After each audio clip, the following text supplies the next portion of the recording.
Nobody loves when they find a parasite in their sushi, and nobody loves antibiotics. And all of these things, unfortunately, are in our seafood. What did it feel like to serve sushi that no fish had to die for? He literally just chopped off a piece from our saku block, and I was like, oh crap, how is this thing gonna perform? But I ate it, and it was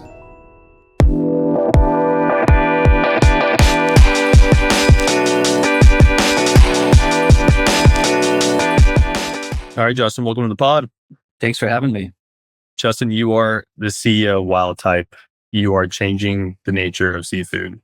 You've raised over 130 million bucks from investors like Leonardo DiCaprio, Robert Downey Jr., and now you are cultivating seafood and becoming one of the most prominent FDA-approved companies in the world. Why now? Now is actually a really good moment to make more seafood in this country. Just sticking with the theme of the pod here for a minute. And there's two big reasons for that. One is we import 90% of our seafood into this country. In fact, the White House back in April, I believe, put out an exec order to try to find new ways to make more seafood in America. So that's one reason. The second is nobody loves when they find a parasite in their sushi. Nobody loves mercury in their fish, and nobody loves antibiotics, right? And all of these things, unfortunately, are in our seafood. And so to us, I think that the confluence of those two big factors is why this needs to happen in 2025. And tell me what you saw in the marketplace that other people didn't see. It's kind of a long story. I'll give you the short version. So in 2016, my co-founder Arya and I were talking about what would later become Wildtype. At that time, he was working as a cardiologist. He's still, believe it or not, once or twice a night. I think tonight he's doing an ICU shift. And in addition to being a co-founder of a crazy startup, he's a overachiever. In addition to that, he was working as a researcher at the Gladstone Institutes here in San Francisco, basically helping hearts that have either had a stroke or heart attack repair some of this scar tissue that occurs through cell biology. And he had told me, hey, we can make meat directly from cells. At that time, Impossible Burger was just kind of getting rocking and rolling in New York City with Dave Chang, and there were lines around the block. There was so much hype about plants and plant-based food. And, I asked him, I was like, hey, why don't we just use plants? Like that sounds a lot less crazy, probably easier and, maybe cheaper from a production perspective. And what he told me and what I have, I think, come to believe in the key insight here is that cells know what to do. Put them in the right environment, they become pure animal protein. Put them in another environment, they take up the same kind of fats that we love fish for, like omega-3s, right? In short, animal cells can do things that plants can't. And that is, I think, the big insight for us. Now, there's a whole bunch of things that we can talk about if you want, about the complexity of all of that and why it's hard. But it makes us a different thing from plant-based. Yeah, let's rewind back to some of the early days. I think when everyone's building a prototype, especially in Silicon Valley, there has to be a moment where this is not going to work. This is going to be too hard. I know you and Arya met at Yale back in the day, and obviously you said he's a cardiologist. You have an idea, but idea is only as good as an execution, right? So tell us about that impetus moment where you're looking at what you guys are building today and then realize, there's a massive level of complexity here. How did you guys overcome that? I feel like any founder that's been at their startup for more than 2 or 3 years probably has 100 stories like that, quite honestly. The one maybe I'll start with, because I remember this one acutely, the sort of not sleeping at night, waking up in a cold sweat, thinking oh crap, how am I going to make this work? That feeling. How'd your cells feel on that one, huh? Not good. And actually the cause of that was cells. So the first step to this whole thing is we need to come up with cells that operate like a starter yeast for making bread, right? So you can inherit a starter yeast from your grandma, right? So these are cells and they've been growing for generations. And so specifically what we needed was a cell line that we didn't have to go back to an animal for. It could grow continuously, it could grow in high density, and it could grow on a plant-based diet, right? Because it doesn't make sense to feed cells that were growing outside of an animal, other animal components, which is pretty standard in biotech cell culture. but the sales weren't growing. Like they would grow for a little while and then they would kind of peter out, right? And the whole premise doesn't work if we didn't have a sell line that was solid. And so we basically dropped everything. I think we must have been 10 or maybe 15 people at the time. I was even in the hood pipetting, like doing lab work, and which is never a good sign, considering that that's not at all my background. And that's just what we focused on for 2 months. And there isn't, or sorry, 2 quarters. And there isn't like a shortcut to this kind of work. It's just like brute force, thousands of experiments, like literally. Late nights, people with PhDs and postdocs from incredibly prestigious places in the hood doing work. And we got there through a little bit of luck and, some elbow grease. And, that's the first of, I would say, half dozen near death moments over the last few years that we got through. You've experienced like your first prototype, I think back in 2019, where you saw cultivated salmon rolls in Portland. I believe it was like $200 a pound. What did it feel like to serve sushi that no fish had to die for? That was our first public tasting that we did. I mean, it wasn't technically public, but we had somebody from Bloomberg there taking pictures. We had 3 chefs that did not work for Wildtype preparing the food. Some of our investors had attended. It was at the Olympia Oyster Bar in Portland, Oregon. Unfortunately, that place didn't make it through the pandemic. And funny enough, Flash had 5 years. That's where we first officially launched our product after we got the FDA clearance. We can come back to that. But, on one hand, we had made, it was in like one of those big gallon Ziploc bags, about a pound of salmon. I mean, you can go back and look at these pictures. It looked like, I would say generously, salmon jerky. It was not very appealing from a visual perspective.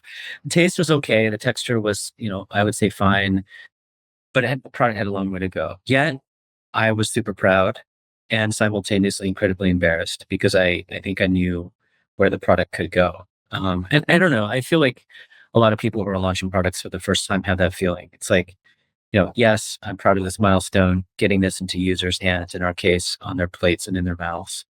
But at the same time, I was gonna say there's probably so much stigmatism around everybody's waiting for the hype. You're in Portland, you're ready to serve the first type of sushi ever made to mankind that's not really coming from a fish. Everyone's waiting for that first bite. All odds are against you. And it's your prototype of your first time ever doing this. And you just have this Mount Everest to climb to make sure that your consumers actually like what you actually put together on a platter, right? That must have been super overwhelming to cope with that. it was, and I think we were just hoping that people could see the vision of like that we're on this journey and this is like the first version.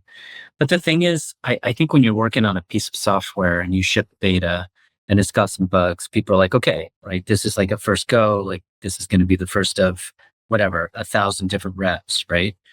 With food, if somebody doesn't like it, they're just not going to come back and order it again, right? So in a way, it's a slightly trickier thing. Yet, like you also can't wait forever to launch a product until it's perfect, right? So there's this really imperfect balance, and I don't think there's any science to it. You just launch when it's minimally, underline minimal, minimally viable.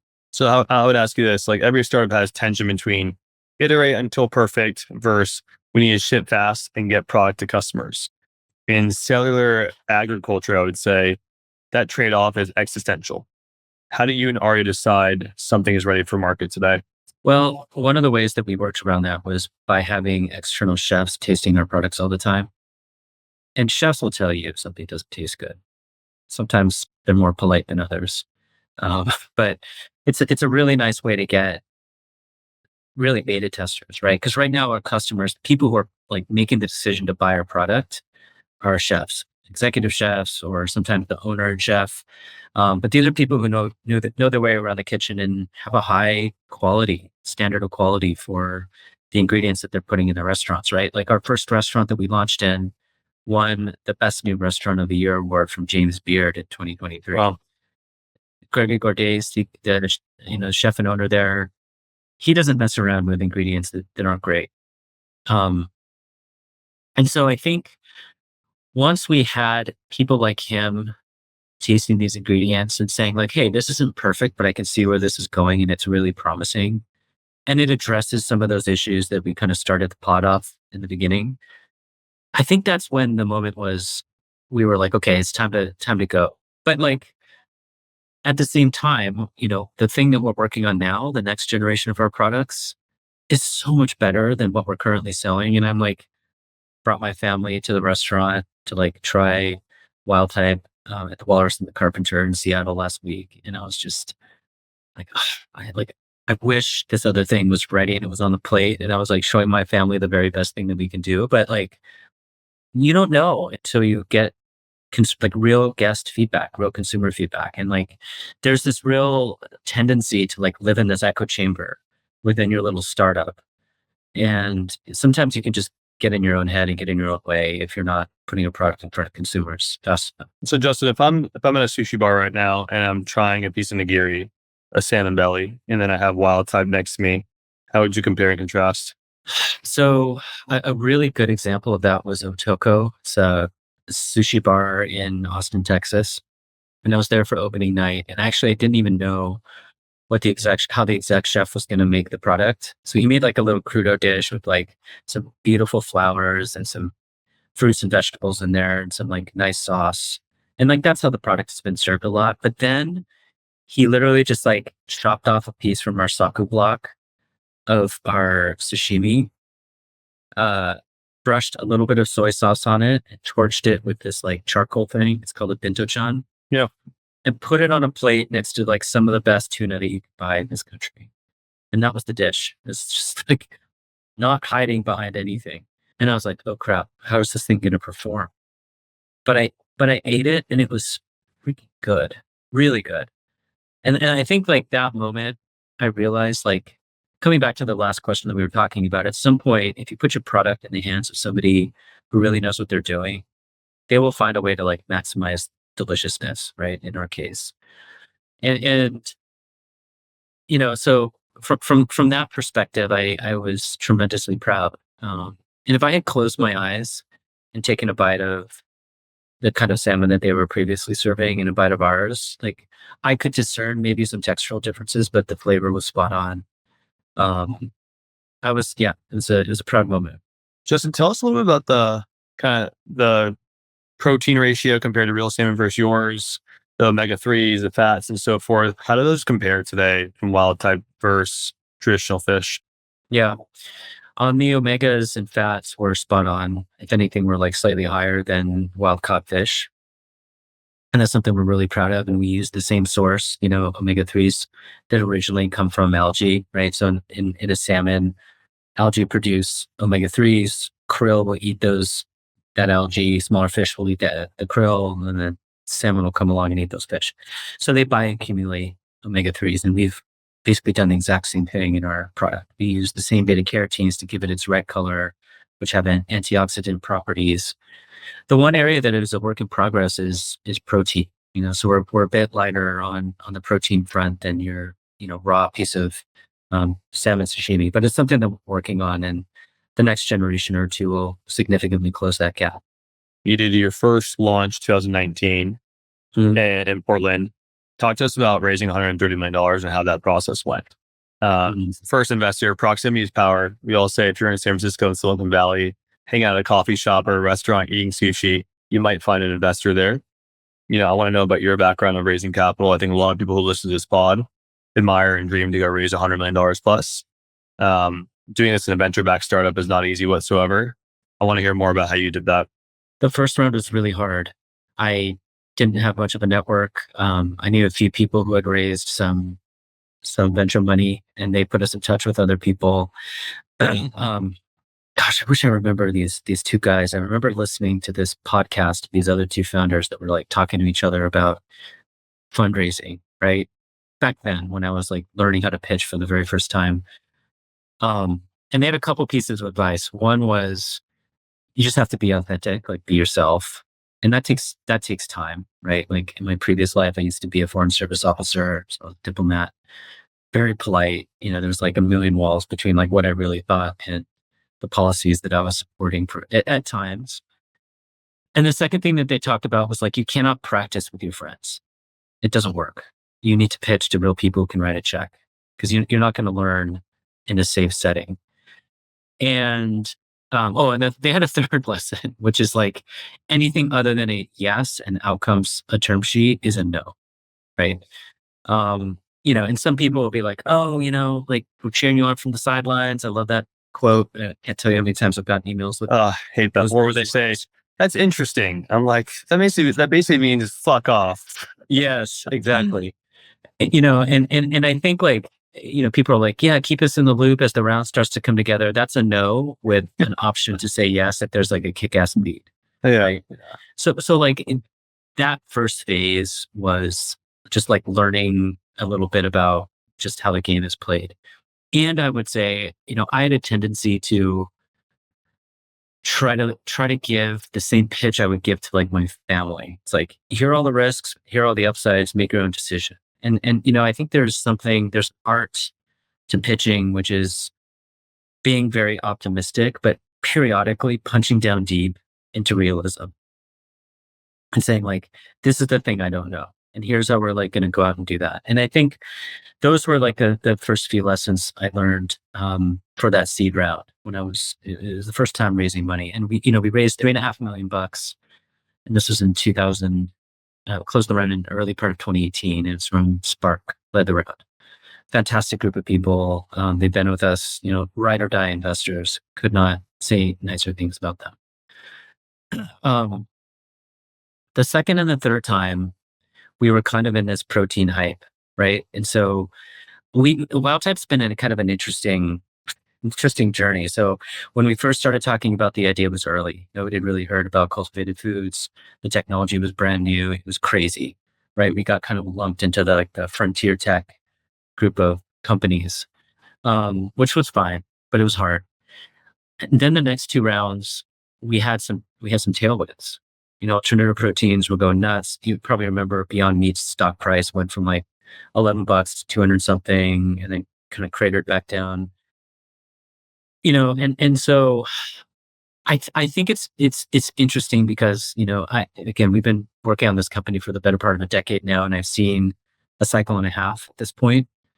And I've gotten some of those tailwinds, and I don't know if I have any like wisdom about whether you should exercise caution when you do have those tailwinds. So like people who are working on kick-ass AI technologies right now probably should be taking the money that they can get, growing as fast as possible, and obviously being prudent with it. And we benefited from that. And now, we're not in that stage, right? Our sector, I would say, is generally out of favor, even though I think the underlying technology is incredibly powerful, right? Like my 6-year-old daughter understands this intuitively, like about why this technology needs to exist. And if there's like that kernel of truth that a 6-year-old mind can understand, there's probably something real there. And so, now I think we've had to just be really creative about scaling with the minimum amount of capital, being incredibly efficient, having our team do things that they didn't sign up to do, which is kind of just part of what you do in a startup, right? Yep. When things change, you need to adapt and adjust. And somebody who's like super deep in the weeds on some scientific thing is now helping out our manufacturing plant because we got a few extra orders that we weren't expecting, for example. Or we had a manufacturing problem that was like driven by a change of ingredients, whatever, stuff happens, right? And so, I think,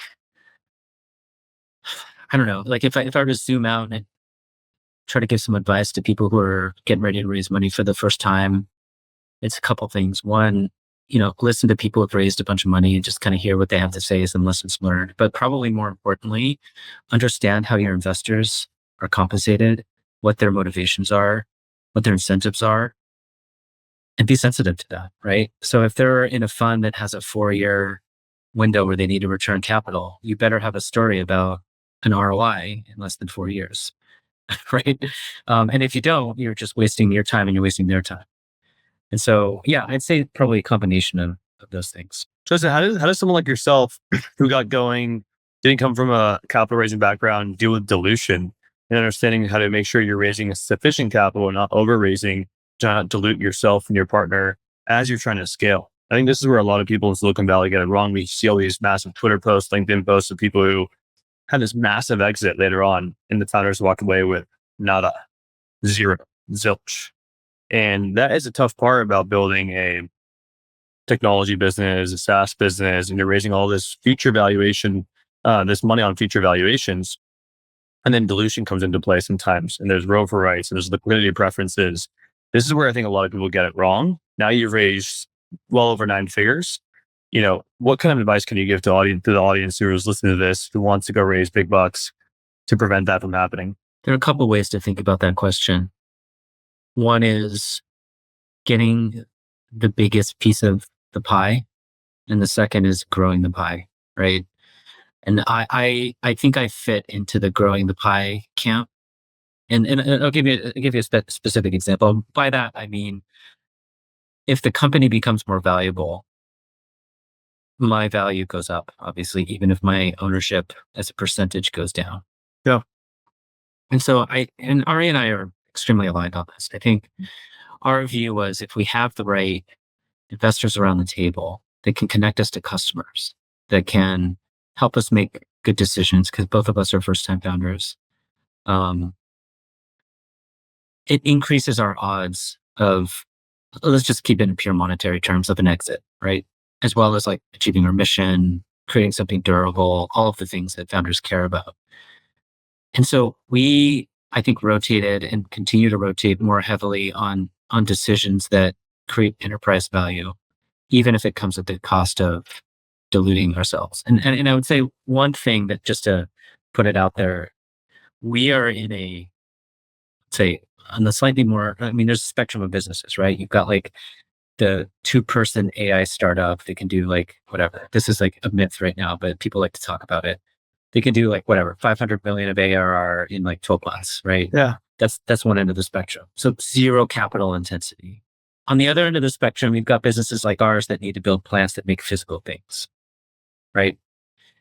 The dilution on our side of that spectrum is higher. And so, if you're a founder and you really care about the share of the pie, that's the thing. And that's totally valid. And I don't think that's a wrong way of looking at the world at all. But if that's what you care about, don't build a business that requires a bunch of capital from investors, because dilution is just part and parcel of that. That's my no BS answer to that question. And I don't think I appreciated that at the jump when we were getting started on this business. Nobody does. Yeah. Yeah, nobody does. And because we're all, it should be selfish at some capacity, right? Of knowing that we want to make sure we're building something that's going to be beneficial for us in the long term. You're diving into something that there's a level of unknown there, right? That's entrepreneurship. I look at entrepreneurship as there's a wall in front of you. You have a tool in your hand. The goal is to hit that wall as hard as possible. Eventually trade out that tool for something much larger, give you clearer visibility of what's actually the light at the end of the tunnel. And then knowing that the dream outcome is, and the perceived likelihood of achievement of that is relatively high. And we don't know that in the very early stages of building any company, right? But as we progress and you're, 6-7 years in now, you probably see a pretty clear, visible light at the end of the tunnel now, based off the salmon and the fish that you've built thus far, knowing you have a very good minimum viable. You had an MVP product that now has turned into a very good product that the best chefs in the world are astute by. And I think that's a journey that everyone has to understand from building any company. I think a lot of us get it wrong.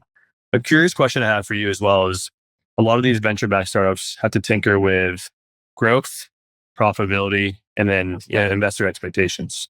Where do you guys fit into that spectrum? Do you guys care about profitability today? Is it all about top-line revenue? How does someone in your shoes fit that mold? That's a good question. I was talking a bit earlier about some of these cycles and being responsive to market needs.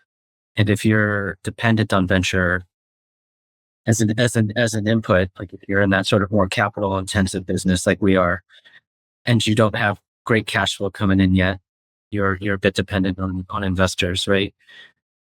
Then you need to be sensitive to what they need. I would say today there's a lot more emphasis on having a minimum threshold of revenue. And I would say if you're not doing 10 million of run rate revenue, you're not really relevant in 2025. We're not there yet either, by the way. We just got clearance like a quarter ago as of yesterday. So we've been selling for 3 months. Got some work to do. You raised $130 million pre-FDA. Yeah. My hat goes off to you. Well done. Well, look, I mean, there's, and again, this is like it's a different business model, right? So take pharma Yeah. right? Companies like that raise a bunch of money, and I'll just defend the investment thesis for a second, because I do believe in this. So if you're a pharma company, you invest a bunch in R&D, and then you have to go through clinical trials, and you get that sort of golden FDA stamp at the end of the road, right? And now you have a monopoly on a product that people really need, and that's a great investable business, obviously, right? The investor thesis behind what we're doing is similar, right? So there's a huge tech moat. Talked a little bit about the night sweats and the cells in the early days, and that was like one of 10 that we've had to clear on the tech side. There's a regulatory moat, and that process took us 7 years from start to finish. And at the end of that is a $2 trillion seafood industry that has not had any innovation since we, as a species, came up with fish farming. Like, that's where we've left off. Right. And so the thesis is you've got a company that can go even just get 1 to 5% of that market. It's a massive business with really good technology moats, right? This isn't like a plant-based business where you can just buy an extruder, get some plant proteins, push it through, and throw some off-the-shelf flavoring on it, right? It's not what we're doing. And so that was the idea, is that, like, okay, now that we've got this nice protective barrier, we can go out and capture a big share of the market and be quite profitable. We're just starting on that journey. But coming back to your profitability question, which I think is a really good one, is that once you've kind of cleared that $10 million run rate, and again, this is just my read on current market conditions today on August 29th, 2025. Once you've cleared that, then the question flips to profitability. It's like, okay, well, how close are you to EBITDA profitability, right? And so those two things are informing everything that we're thinking about these days. How do we get to $10 million revenue as fast as possible? Because you probably know the numbers better than me, but I think it's like 0.1% of startups make it that far, right? And so that is like a huge milestone that I think we are incredibly focused on right now. But on the back of that is like, okay, well, we can't get to that by using unsustainable business practices. If our like cost of that revenue is $100 million, that doesn't make any sense, right? And so we also need to be kind of planting flags along the way, saying like, hey, this is going to get us to a gross margin business that is just as competitive as the thing that we're competing with. In our case, farm salmon.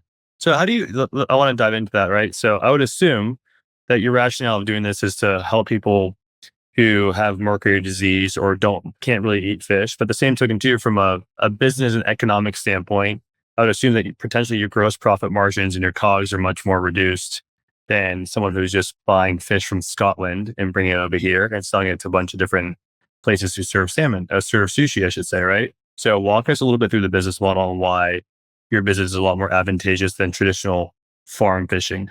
Yeah. So we have a few big benefits. One, if you're farming fish today, you need a year or two to grow salmon to full size. We need weeks, like 3 or 4. Oh, that's awesome. Okay. So that's a big benefit. The second, and let me stick with the obvious ones for a minute. The second big obvious benefit is when you get a fish, you've got things that you don't eat, right? You've got like heads and guts and fins. I don't want to say that those things aren't used in the value chain somewhere, they are. But it doesn't really show up on your plate when you go to a sushi restaurant. And so you're losing anywhere between, let's say, 20 to like 60% of the fish's weight just during the butchery process. And then third, if you're running a restaurant, you're on like very tight margin, and having a complex, time-consuming butchery process eats into those margins. So having a product that's 100% yield that you can slice up right away is a huge benefit. So I'd say, those are the three just like very concrete economic drivers. And I think there are a couple on the demand side that are worth mentioning. First is, like you said, part of our vision was to create the cleanest seafood on the planet. For us, that means no mercury, skip parasites, obviously no parasites, like minimize all the heavy metals, no microplastics, no antibiotics, just cut all that crap out and just make seafood as simple as possible, right? This morning on my run, I ran by on the bay here in San Francisco, there's like these signs that say like, of all the different fish that you can catch in the bay, how many times a day or a week can you eat it? And it's differentiated between like young people and older people. That's a really cool sign. Yeah. And like the thing is, like Chinook salmon is the first one, king salmon, which you can actually catch here in the bay. The serving size for young kids is 2 times a week. And that was the best one on that whole list. And the reason it's 2 times a week is because even the best fish is contaminated and polluted with all this crap that we should not be putting in young bodies. And so that is a really powerful differentiator. It doesn't matter if you're Republican or Democrat. It doesn't matter if you like, seriously, it doesn't matter if you're like a Maha person or not. It doesn't matter if you like live in Texas or California. Like nobody wants that crap in their fish. Yeah. And that is something that I think, we can help with. And then the second demand thing is some people do care about protecting our planet's wild places, right? Conservation, I think, is again something that cuts deep in this country. It's not about blue or red. We all love our wild national parks, and salmon are key to that. They're a keystone species, right? They feed bears and orca and eagles.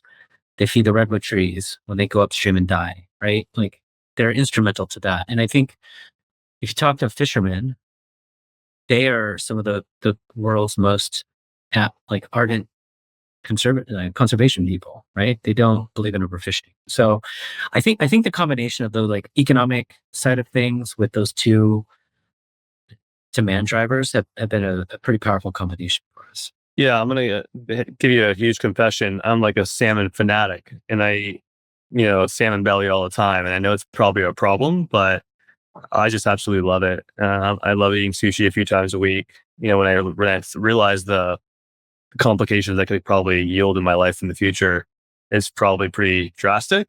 But I think you've solved something here that it's worth looking into and making sure all of us are well cognizant of that. Yeah, exactly. And again, people need to eat fish. We're not telling people to not eat fish. It's just like, if you really love it, maybe you can have this 2 or 3 times a week, and then you've got conventional salmon 2 or 3 times a week, right? And you've cut your microplastics in half by doing that. I want to zoom out 10 to 20 years from now, Justin.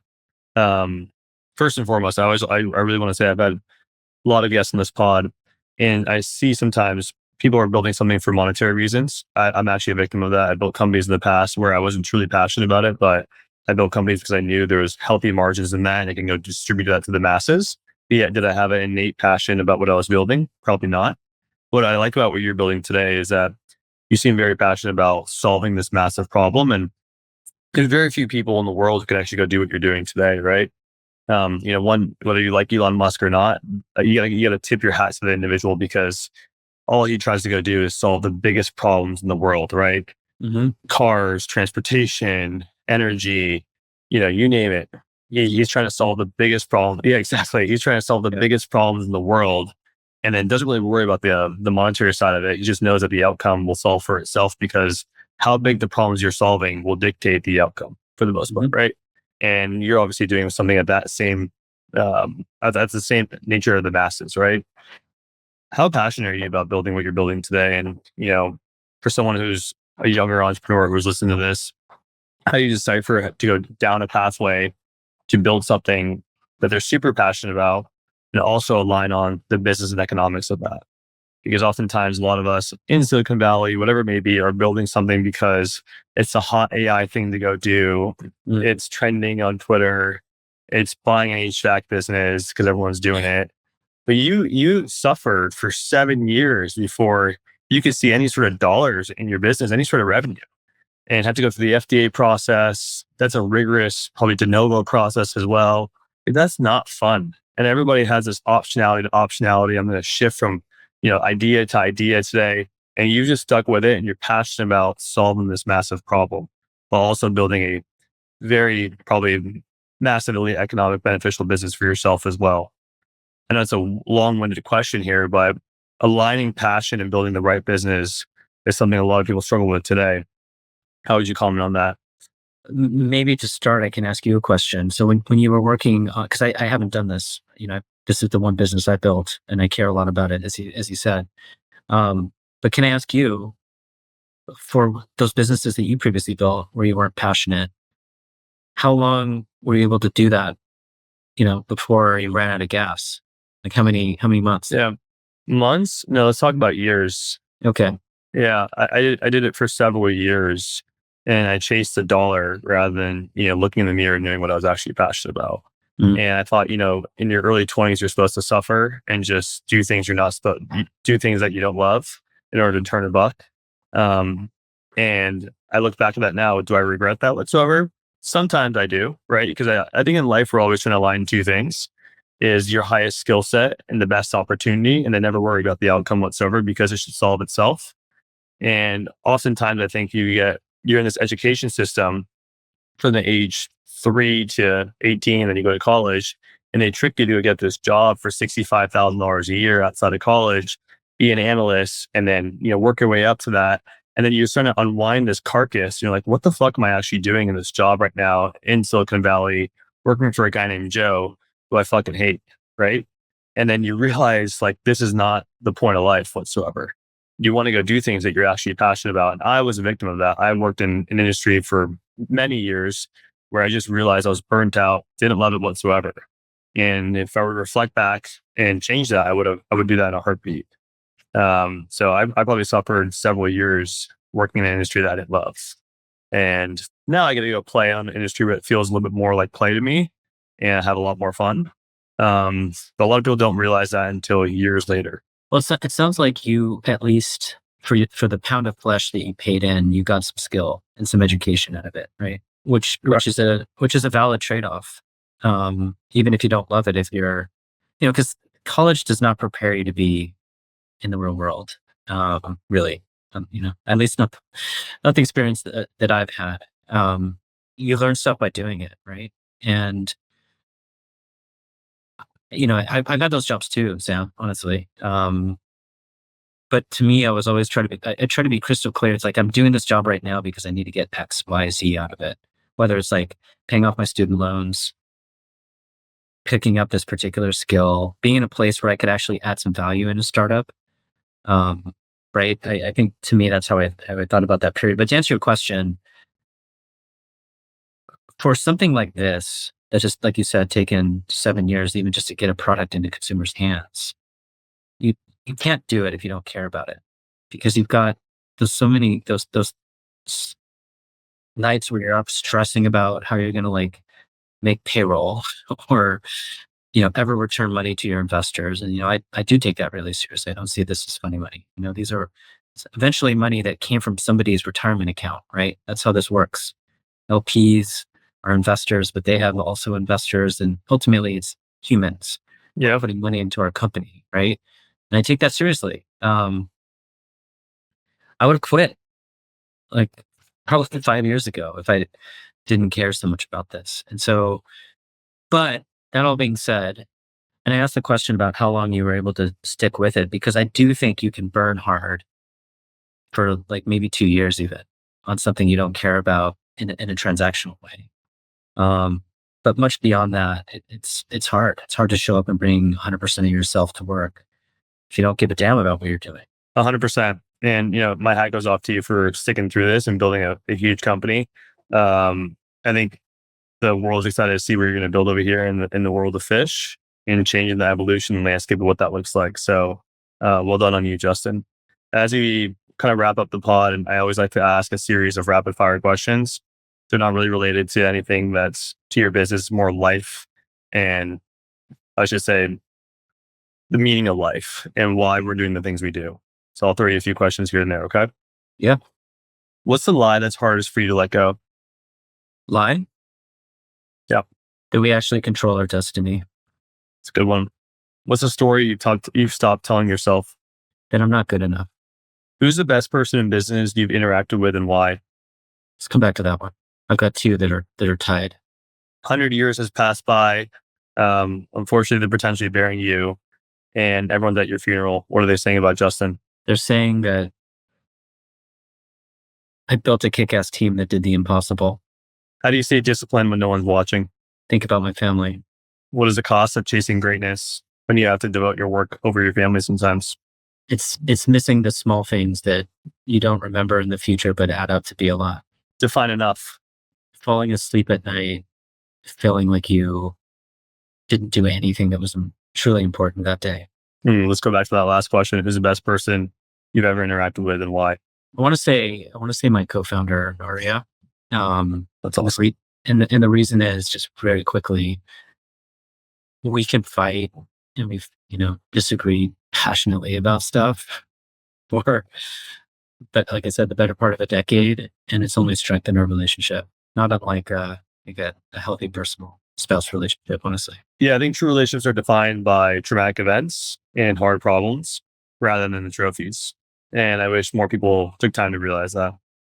Yeah. Justin, that's the pod. Where can people find out more about you and Wildtype? Wildtypefoods.com is where to find out where to buy Wildtype today. Find out more about me. I'm not much of a social media creature. LinkedIn is probably the best thing out there. Awesome. That's the pod. Thanks, Justin. Thanks, Sam.